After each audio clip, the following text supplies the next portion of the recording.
coordinator for the volunteers. Well, it's really recruiting volunteers, talking to people in the garden, organising the work they do. We volunteer twice a week, and as you can see, there's a lot of gardening to do. So it just needs somebody to coordinate it, really.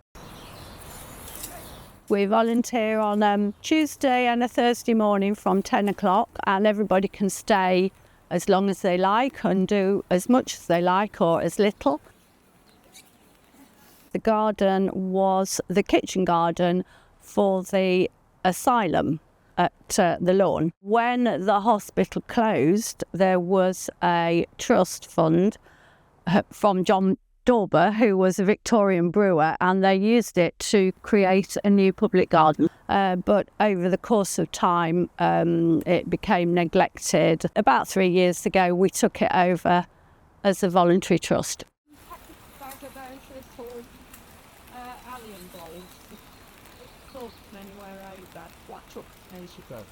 I live locally. I could see what a terrible state the garden was in. I think that was what made me volunteer really in the first place, and I've had allotment here in town for about 20 years, and I've always gardened, so I think I think I had got a bit of experience.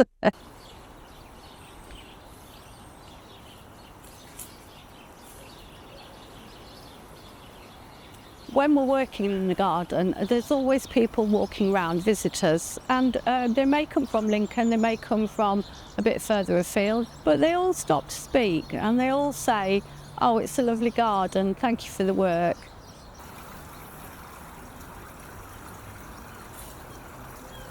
I don't know whether they see me as an inspiration, but I think they do see me as a person who's managed to get some action taken in this garden, and I know the rest of the trustees have all helped as well, but I think they see me here on a weekly basis. I'm a bit of a permanent fixture now, and they will come, people come, they come in the garden and they say, "Oh, what's that? What's this?"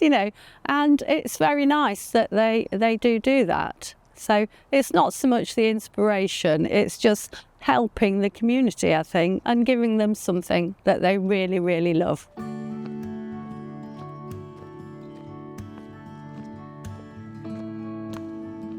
Yeah, that's all I want to do really. I want to provide better facilities and nicer places for people in Lincoln to go to.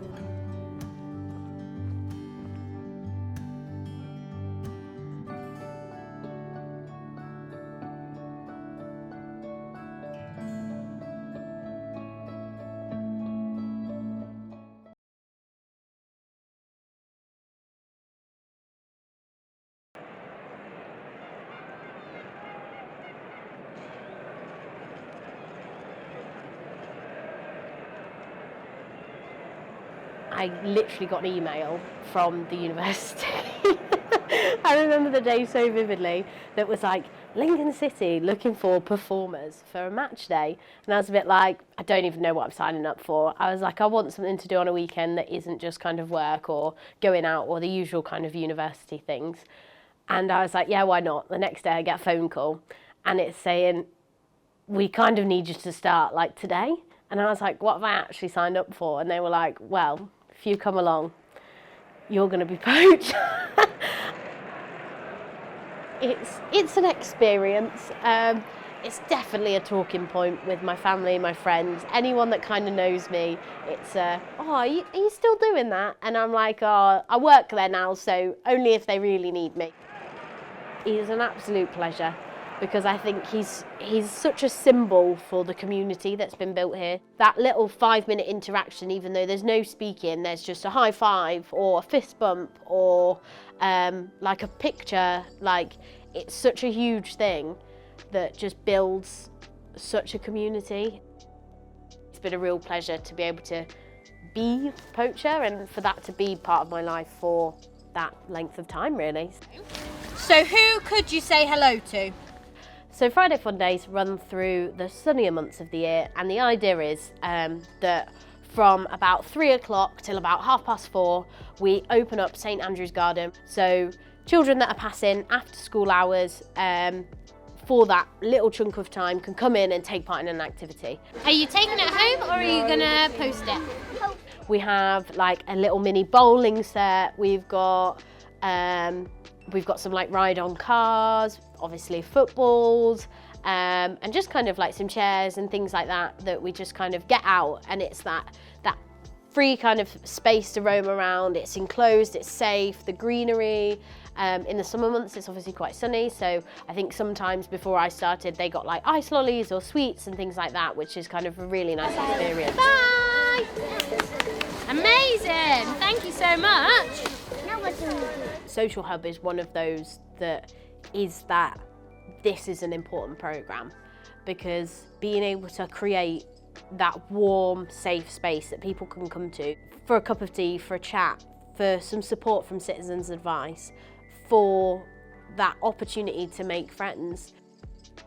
Might be that some of these people are not in a good space mentally, and that they struggle to get out, but they come and visit us once a week. Being able to offer that space feels like such a privilege. What about me makes me good at my job?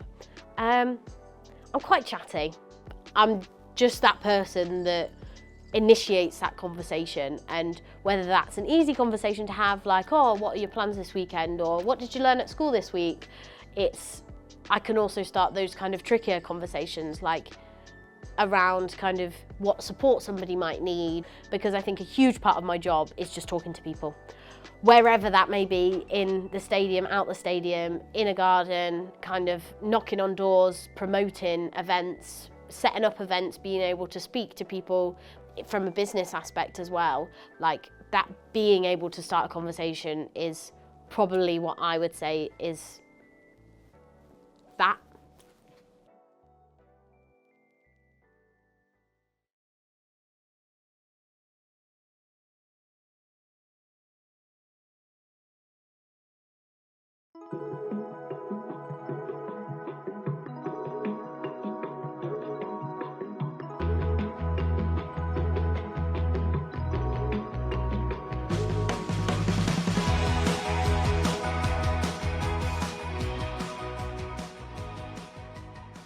Every dress carries a story, a dream, a moment in time.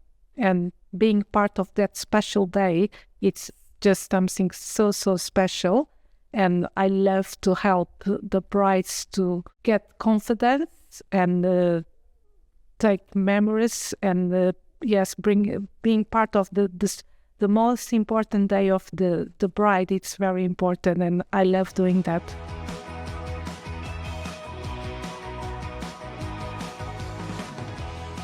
I'm Hajra Kemari, bridal seamstress designer, founder of Petit Versaille in New York. So I am Portuguese, and when I came to England, I was living in London. I work as a freelancer for designers like Vivienne Westwood and Alexander McQueen. Later on, I moved to Lincoln, and I work again for the people as a bridal seamstress and designer. And I always have the dream to have my own shop. It was a difficult decision to start. I was scared, and it was difficult, but I was very lucky, and I had my family and friends supporting me. I trained as a pattern maker, and 11 years ago, I opened my own boutique called Petit Versaille, relocating soon to Lincoln.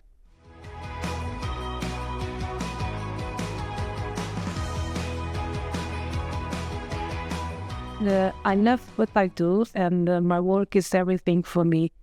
We create very unique pieces for brides, and we do alterations, we sell the ladies' accessories. When I was younger, teenager, my mom used to make clothes for customers. She was a seamstress, and I always wanted to do what she used to do. So that was what brought me to the dressmaker and designer. So I hope to create a really beautiful space for the bride. I always want to do that. I want to create princess dresses, work with beautiful fabrics, usual fabrics like lace, beadings, and that is what brings me to do the work I'm doing today.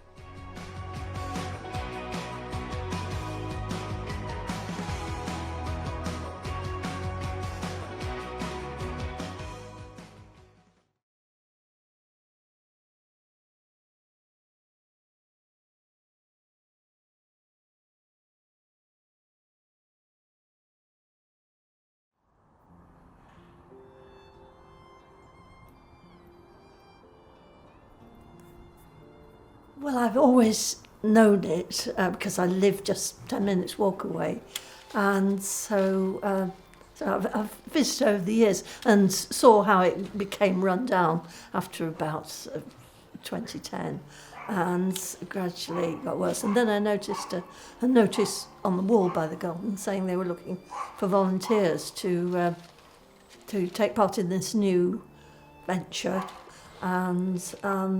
and came into it early the following year, and just met the lead person, Lynn Ritson, and took it from there and go there every Tuesday morning usually. I think I enjoy deadheading best, which is because it's sort of calming. You have to concentrate to a certain degree, but not your whole attention. It doesn't wear your brain out. You just got to be careful where you snip the thing off. And when you finish, it quickly makes a difference to the look of something if you cut all its dead flowers off. And it helps to bring more flowers on. So it's a useful thing. I like the Chinese garden. We call it the Chinese garden. The wall that is definitely in the Chinese style. It divides the western part of the garden from the rest of it. So it's, I don't know how long it is, but say 100 feet or something, 30 metres probably. And it's been plastered white, and it's got 2 moon gates, those almost circular gates that you get in China. In it, you go through those to the western part. And the wall is curved up and down, tiled on top. And that was done because of Lincoln's connection with China through twin town, Tangshan. That was starting about the early 90s, I think, the twinning. I studied Chinese starting at university. My headmistress suggested that I might do an unusual language because I already liked doing languages.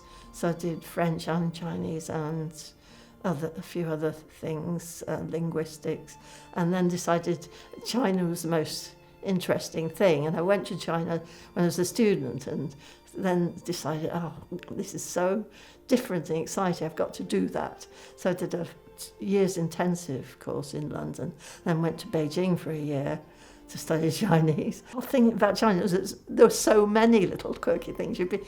When I was living there, you'd discover something that was really strange and yet good and interesting, and some lovely foodstuffs in particular they would sell that you don't get here, like sour plum juice in summer that was ever so refreshing, and gorgeous yogurt, really creamy. Other cultural things, well, there were some that were difficult, like public transport in the winter in particular. You couldn't ride a bike because it was so cold. It was about -20 or something. So you had to get on the buses, and there was no queue. There were 100 people waiting for a bus, and when it came, they would all try and get in the 2 doors. Unless you were, say, really old or pregnant or something, it was just a free-for-all. And so it was a sense of achievement to get on actually be inside the bus.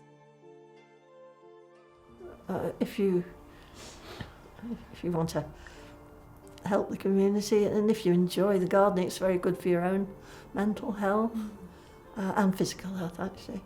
So yeah, definitely recommend it.